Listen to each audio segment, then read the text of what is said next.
Em 1807, a Europa estava em chamas. As guerras napoleônicas derrubavam tronos e redesenhavam fronteiras, e Portugal, pequeno e vulnerável, via-se encurralado. Diante da ameaça iminente, o príncipe regente, Dom João VI, tomou uma decisão jamais vista: abandonar a própria capital e transferir o centro do império para uma colônia distante. O que parecia uma fuga desesperada tornaria o Brasil o coração do poder português e mudaria o curso da história para sempre.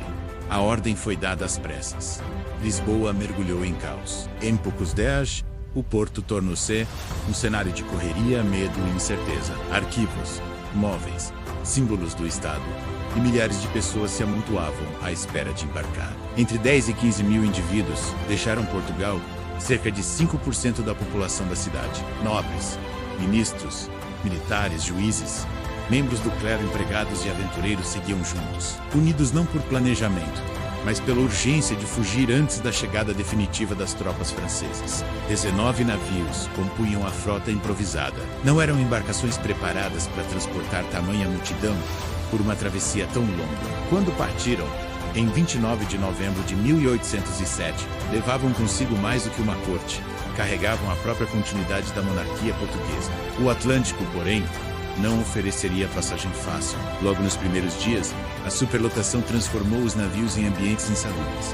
Faltava espaço, faltava ar, faltava água potável. A comida, mal armazenada, apodrecia rapidamente e muitas vezes estava infestada por vermes. Doenças começaram a se espalhar. Piolhos tomaram conta das embarcações, atingindo ricos e pobres sem distinção. A nobreza, acostumada ao conforto dos palácios europeus, experimentava uma humilhação inédita. Mulheres tiveram de raspar os cabelos para conter infestações. Vestes finas perderam qualquer valor diante da sujeira constante. O cheiro, a fome e o medo dominavam o cotidiano. Tempestades violentas atingiram a frota, lançando ondas gigantes contra cascos já sobrecarregados. Em alguns momentos, acreditou-se que os navios não resistiriam. O pânico se espalhava cada noite em alto mar. Era alimentado pela sensação de que o império poderia simplesmente desaparecer no oceano.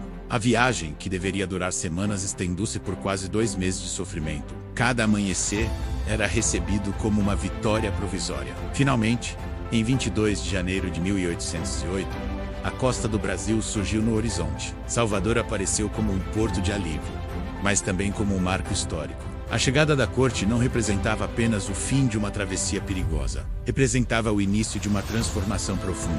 Poucos dias após desembarcar, Dom João assinou a Carta Régia de Abertura dos Portos às Nações Amigas. O gesto rompia com séculos de pacto colonial. O Brasil deixava de ser obrigado a negociar exclusivamente com Portugal. Novas relações comerciais surgiam, especialmente com a Inglaterra. Aquilo que começara como fuga ganhava contornos de estratégia política. O centro do império começava a se deslocar silenciosamente. Em março de 1808, a corte seguiu para o Rio de Janeiro. A cidade, até então marcada por uma vida colonial relativamente modesta, foi transformada à força em capital imperial. Casas foram requisitadas para abrigar nobres e funcionários. Portas eram marcadas com as letras PR, sinal de que os moradores deveriam se retirar imediatamente. Para muitos, significava perder o lar sem qualquer compensação.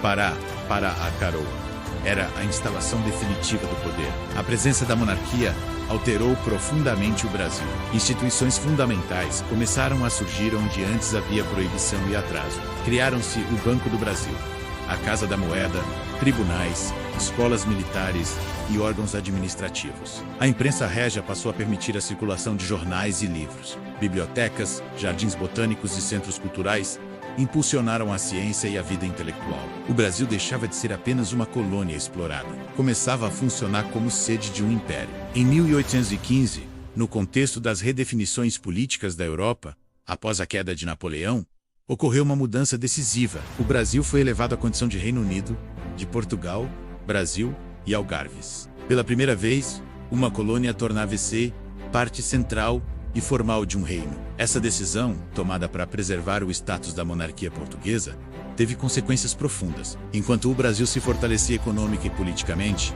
Portugal mergulhava em crise. A ausência prolongada do rei enfraqueceu a metrópole. A dependência da tutela militar inglesa, a decadência econômica e o descontentamento das elites portuguesas alimentaram um sentimento crescente de humilhação. Comerciantes viam seus lucros despencarem após a abertura dos portos. Militares ressentiam-se de serem comandados por estrangeiros. Aos olhos de muitos, Portugal havia trocado de lugar com sua antiga colônia. As tensões explodiriam na Revolução Liberal do Porto.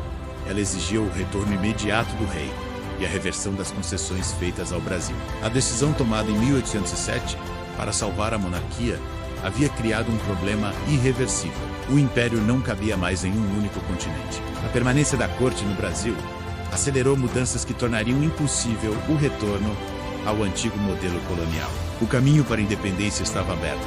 A fuga, que parecia temporária, mudou o destino de dois países. Redefiniu a história do Brasil. Se essa história te ajudou a entender como o passado molda o presente, curta o vídeo, compartilhe com quem também gosta de história. E comente de qual cidade você está assistindo, fortalecendo uma comunidade que valoriza o conhecimento, a memória e a compreensão do nosso próprio caminho histórico.